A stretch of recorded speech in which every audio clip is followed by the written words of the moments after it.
Ladies and gentlemen, my name is TotalBiscuit. I thought I'd put a quick video together on the subject of the Planetside 2 Ultimate Empire Showdown. I want to discuss a few things about how it was operated, how it ran, and give a bit of an insider's perspective. Because, unfortunately, it seems like the experience that you guys got from the stream end didn't really work out so well.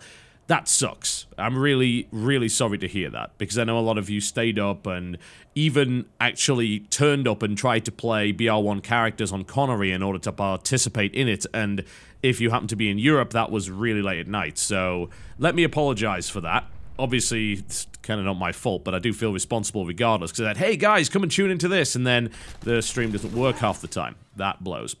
So, let me tell you what the event actually was from an insider perspective. The whole thing is essentially now over. My contract has come to its close. And the whole thing obviously was a marketing campaign. I'm pretty sure everyone knows that. I was very clear about that from the start. That like, hey, I'm working with Sony to market the game. It's obviously what the Planetside Ultimate Empire Showdown was. And what we were essentially asked to do was to create videos that would encourage people to come and play the game. Which, for me, is kind of second nature, because I was already doing that. That's the funny thing about YouTube and marketing campaigns, and one of the weird things that started to happen with people that straddle the line between journalism, commentary, punditry, and event representation. You'll often find that a lot of YouTubers are asked to go and represent companies at events for whatever reason, simply because they have an audience and they're already a very good speaker to the kind of audience that you would run into at, say, E3 or PAX. I mean, it makes an awful lot of sense. This is the kind of thing that you're doing every day. So it's always a weird position to be put in, but of course it is always voluntary. You're putting yourself as a commentator in the position where you could potentially be leading your fans astray in trade for cash, which is actually dumb, I might add. And the reason it's dumb is because if you're doing any kind of commentary which involves people respecting your opinion, as soon as you lose that respect, then you are essentially done as a YouTuber forever. So, do you want to trade in your fan base and the credibility that you built over a number of years for a check? No, because that's dumb in the long run. That's incredibly bad business. That's the reason that if I ever get involved in any of these things, it's already for games that I've covered and actually enjoyed in some respect. You're not going to see me promoting a game that I think sucks, for obvious reasons. So, let me just recount some of the stuff we've done in the past. Like the Chivalry thing, that's a paid gig, because, hey, you know, they asked us to come and do a tournament. And they offered to pay for it. Like, well, yeah. This is probably something we would have done anyway, right? So, obviously, it would be stupid not to take it. And there isn't actually any critique going on there. We've already said our piece about Chivalry. You know our opinions on it. So, it's essentially just one gigantic one-off Let's Play or whatever. And then you've got the Planetside thing. Well, you already know my opinions on that. I mean, I love Planetside, but it's still a heavily flawed game, and I frequently put out critiques on stuff like that. And I'm going to critique this event as well. So, here's what was going on with it. The whole point, of course, was to make these videos and to build up to this Ultimate Empire Showdown event, which was going to take place at the Bookbindery in Los Angeles, which is exactly what happened. They got the event set up. I walked into this place, and it was a nice-sized venue. They didn't overdo it. They didn't buy a venue that was clearly too big. And they actually packed it out. In fact, there weren't enough seats, so they did a pretty good job of getting people to actually show up to this thing. Impressive, considering it was very hard to find. One way or the other, I walked in there, and it's like, they have got this place decked out. We've got multiple large screens, rear projection view stuff that's super high quality. We've even got separate lighting for each of the different sections, red, blue, and purple for the different factions. We had player desks up on the stage, which had our logos and our gigantic faces behind us, which was pretty crazy. And essentially, the event consisted of a few challenges and a lot of play. It was like a LAN party, really. It's a little bit unusual. I haven't really seen an event that's been done this way before, because it was a part and sort of esports-ish cast. I say ish because it clearly isn't the format they're going to be looking at later on with, say, MLG. And it was also partly a LAN party and a sort of entertainment-based event for the crowd and the people on the stream. So they had all sorts of different cameras available to show who was on stream, and they could also show various different perspectives, including direct feed from our machines, as well as the aerial camera that we demonstrated at PAX. So in theory, that should have all gone really, really well. And it was based around these 3 different challenges, and we knew what the challenges were prior to starting. They were supposed to be secret, as in fact was the continent, but for some reason, it seemed that the VS very much knew the continent prior to starting off, and I'm talking about VS worldwide. Now, what was supposed to happen is they were supposed to announce Amaresh at the same time, and then everyone was supposed to kind of jump on it. But what actually ended up happening is that on many servers, the Vanu Sovereignty actually warp-gated everybody on Amaresh a couple of hours before the event. And then they held it, which meant that because for some unbelievably stupid reason, there was no territory reset on any server that wasn't Connery, people got screwed over. I mean, you wonder why the Vanu won so much? It's probably because they had Amaresh Warpgate controlled by the time the thing started. There should have been a reset across every server to make it fair. Unfortunately, there wasn't, and as a result, you saw Vanu wins. Now, I don't necessarily mind that the Vanu won, even though the reason for that was fairly obvious. That doesn't actually matter all that much. But in reality, it does piss a few people off, which is not a good idea. It's odd when you're dealing with an event that's part community-driven and part a marketing campaign, and trying to balance between the two. And I think that the way the event was presented was pretty good in that respect. The problem is the way that it was executed. Now, the majority of the problems seem to come from a production standpoint. SOE hired in a separate production company to deal with the stream, to deal with the stage miking, the camera work, and everything like that. And unfortunately, it was pretty shoddy. They set up their router incorrectly. This was, of course, again, the responsibility of the production team, which resulted in frequent stream drops and massive lag. We had an hour of gameplay where, I don't know about the rest of the guys, I assume they were probably suffering in the same way. We had about 4-second response time on the game. So yeah, 4,000 ping. That's beyond awful. You can't actually do anything with that. Also, for TR, I, again, don't know what it was like for NC and VS. Our voice comms were completely broken, and we weren't allowed to use TeamSpeak. That meant that coordinating anything was nigh on impossible. The point was we were supposed to try and coordinate across multiple servers. We had people ready to do that, and we had all of this planned out with the TeamSpeak, but we then weren't allowed to use the TeamSpeak, so it was impossible for us to do any of that stuff. So we essentially just dug in on Connery and tried our best. The first challenge we actually got shafted on because for some unbelievably stupid reason, we had over 100 people sitting in the warp gate, standing in lines and refusing to move. I don't know if it was a bunch of dumb fanboys, or if it was just a spontaneous thing, or maybe somebody organized it, but whatever the case, during Challenge 1, we were over 100 men down, which kind of sucked for us, to say the least. We had a continent lock, which means that that's 33% for all populations, which is about 600 to 650 people. So yeah, you can imagine how much of a disadvantage it was to lose about 15% of our actual army. Now, Connery got a full territory reset, which was nice because DVS had gone in prior to this and capped the entire continent. We're trying to keep everyone warpgate locked, but that got reset, so it actually wasn't all that relevant, and NC ended up losing the first challenge by a country mile, so I guess the DVS involvement didn't really help so much. The second challenge was to hold on to the Bastion. Now, the Bastion is pretty easy to reach if you happen to be VS, not so easy to reach if you happen to be TR. And unfortunately, what ended up happening there was the VS already held the Bastion prior to us starting off, which definitely didn't help. You'd have expected a reset prior to that so that everyone would have been fighting over it, but that actually didn't happen. So we ended up in a position where it was pretty difficult. What we decided to do then, since there wasn't a reset, was we're going to warp gate the VS. We're going to cut them off. We're going to hope our Zerg actually is able to break it, which they weren't, but regardless. And we're going to set ourselves up nicely for Challenge 3, which is hold the most territory. So we warp gated the VS. For those who don't know, that means we locked them in their warp gate. We completely cut off all of their territory from warp gate access and screwed them absolutely in that respect. It was nicely pulled off, I feel.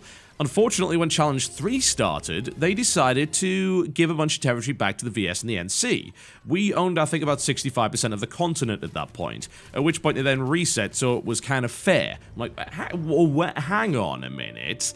You didn't reset it for Bastion, and yet you reset it for Challenge 3. So, I think that if they do this next time, they have to have a set of rules in play that is obvious from the very start. And I think the biggest controversy comes in the way that they decided and determined the winner. Now, they determined the winner based on the challenge results and the popular vote. And TR won the popular vote. Like, we got, I think it was 50% total popular vote. So, we got double what everybody else did, which is good. You know, that's really, really good. And we got the trophy for that, and ended up giving it to the Black Widow guys since they were attending, and they'd flown out to actually play. And let's be honest, they did all the hard work, so I gave it to them. But the controversy came from the fact that they decided to pick the TR as the winners, and put the TR in the winner spot on the launcher, which pissed a lot of people off. I don't think I really agree with putting the TR there, but I can definitely understand why they did. The reason being that with all of that latency and all of the problems that occurred during the event, it's kind of hard to say that any of the wins were really legitimate. That kind of includes the TR one, by the way. I can say whatever I want about us winning Challenge 3, but with that 4-second latency, which they did eventually fix, and all of the other problems we had with voice comms, I don't know how legitimate any of the results really are. So there is only one result that we know is legit, and that's the number of votes, right? It still kind of sucks for the VS. I think what they should have honestly done is just made it clearer on the launcher that it was the VS that won worldwide. And they did. I mean, the TR put up a terrible showing across the board there. But then you've got to cast doubt on that as well, because somehow the information leaked. I mean, it's not really all that hard to figure out how it happened. They told us that it was going to be Amaresh hours before and said not to tell anyone. Obviously, one of the VS guys did, and then they were able to organize outfits across worldwide servers to go and lock down those areas. And because they weren't reset, that meant that they were able to keep the other factions within their warp gates while they just landslide victoried the whole bloody thing. Yeah. So, next time, there must be worldwide resets. There must be worldwide resets. I mean, I can call it a marketing campaign, which it was. But even then, if your marketing campaign succeeds in annoying some of the people that are actually playing your game and are actually driving your game forward and paying microtransactions and things like that, then it's not a great marketing campaign. Thankfully, from the perspective of actual recruitment, it seems that we did pretty well. Now, you may notice that there was like a Play Planetside 2 for free link in my videos. Now, that was trackable, and in fact, the information is public. Any bit.ly link, you can put a plus after it, and that will actually give you a set of statistics. So, I can tell you that overall, the number of people that actually went to that link that said Play Planetside for free, which indicates that, hey, I'm not playing Planetside and I really want to sign up for it, the number that came from my link, the TR one, was 30,000. That's pretty good. That is pretty good, and that was actually better than anyone else's link quite significantly. So I suppose from the marketing standpoint, you know, we won there. And I think that if you were to look at that, and you look at the number of people that actually came into the event and actually started playing because of this campaign, then you can call the campaign a success. So, in reality, that's perhaps the most important thing. Aside from the obvious frustration we had from a gameplay standpoint, the event was really fun. I got to speak to a lot of different viewers. Thanks to all of you guys that came out for that, by the way, especially those that were actually wearing the All Fanboys Must Die t-shirt. I'm hoping the irony wasn't lost on you there. It was a good opportunity to do some really hammy stuff. We went down the whole propaganda route. I used the same kind of speeches that I was using in my YouTube videos, and I felt that that was like the most fun way to present our faction and actually present the game. And it seemed to work out pretty well. What I'm seriously disappointed by is apparently the stream cut out during my opening speech, which was very much a whole 300 style thing, where I was able to get everyone in the crowd doing the whole what is your profession thing, which was a lot of fun. Unfortunately, it seems the stream died, and there's no VOD of it from what I can tell. I went on Twitch and it cuts off just before then, and at that point I wanted to flip a tail, like, God, that if I could have walked away from that event with one thing, it would have been that. On the off chance someone managed to capture it, whether they were either filming the stream and they managed to get that before it cut off, or they were actually at the event filming the opening, then please do get in touch, because I do want to try and include that in a little best of moments kind of video with all of the live speeches and stuff like that, because it was definitely a lot of fun to do. But I'm not holding out any hope, and that makes me very sad. That's the thing which made me very salty about the event, I think.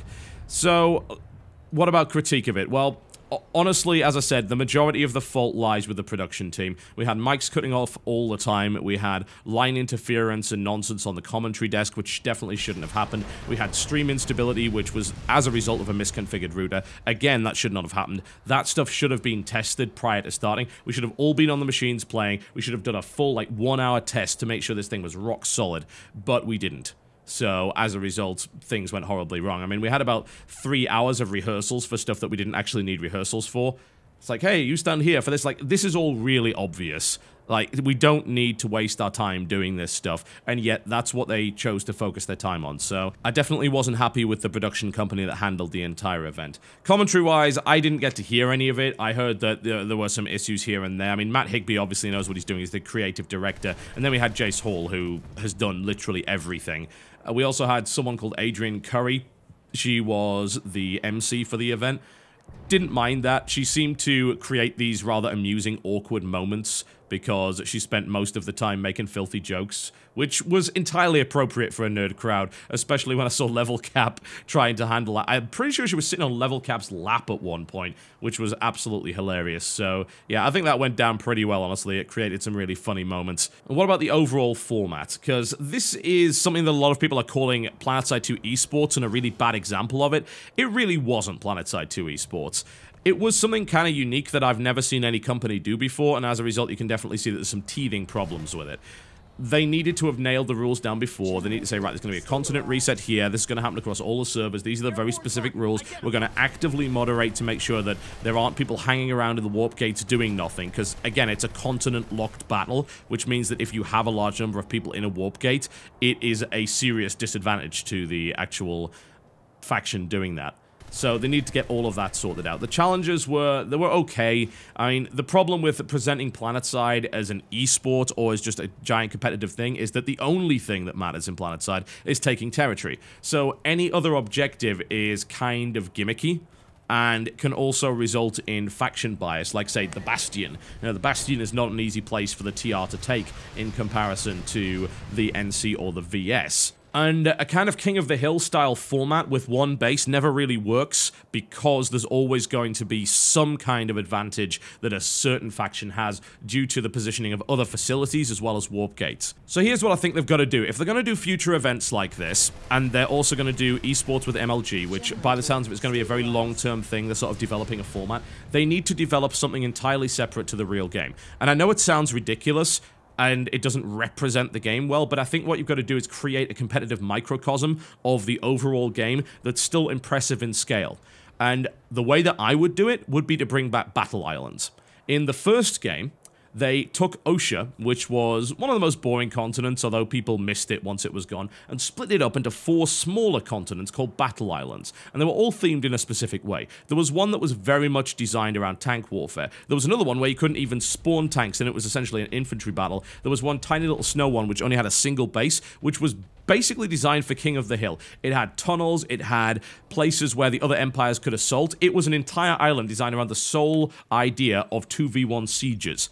And it was actually a kinda great. Now, what that means is you can have smaller continents, you can have more focused action, you can still have a large group of players involved in it. You don't have to have 600 on 600 on 600, but you could easily have 100 on 100 on 100, right? That's still bigger than any other FPS. So that is nice, and you're also going to see that going on in the one area that actually matters, so it's much easier to spectate and things like that. Not only that, but you could run like 12 of these battle islands simultaneously and then tabulate a server-wide score, so you can still have the same number of people playing, but you can still have a more manageable battle on multiple battle islands, so you can just run like 12 battles simultaneously. You could base an entire tournament around that. You could create a tournament server. Doing this on a live server I don't think works very well. It's annoying for the people that play on that server to begin with, because basically they get flooded with BR1s trying to come and play, and they can't get into the continent because it's locked and things like that. So that kind of sucks for them. It also causes latency and all sorts of other things. So I feel if they're going to do this in future, then the tournament server, a Battle Isle format, makes much more sense. And you could set up each Battle Island with very specific things. You can do a Hunger Games style thing. You can make events happen. You can have meteors fall down. They did that in Planetside 1, right? They actually had a meteor storm at times. You can get different weather conditions. You can flood areas of the map. You can have volcanic eruptions. You could do all sorts of amazing stuff without affecting the main servers. So that's what I hope to see from them when they go into future productions, when they do more events like this. And that's kind of my opinion on the whole thing. It was nicely set up, but it ran into a lot of problems. Some of those could have been avoided by better planning. Some of those could have been avoided by less mistakes from the production crew. And overall, I hope that it was an enjoyable event for people that were there, because I certainly had fun for the most part while I was there, meeting people and being able to do all this great stuff. So thank you very much for those of you who got involved in it. This does not mean the end of Planetside content. Just because I got paid for this doesn't mean I'm suddenly going to stop playing. I was playing anyway. Why would you not take an additional paycheck for something you were going to do in the first place? So I'll just keep making videos. I'll probably be making a Planetside video every time they do a major update, so I can commentate and critique and hopefully try and improve the game. And I'll be doing these propaganda videos every now and again with Brit. So thanks a lot, folks. That was my opinion of the Planetside 2 Ultimate Empire Showdown, and I will see you next time. Winner of the Player's Choice Award with 49% of the vote, and the new owners of this fantastic new trophy. Our lovely trophy carrier. Is the Terran Republic with 49% of the votes. Look at that! Oh my! Okay. Congratulations. Congratulations, John. You know what? Winning the People's Choice earns you. You can hold the mic. What do you have to say?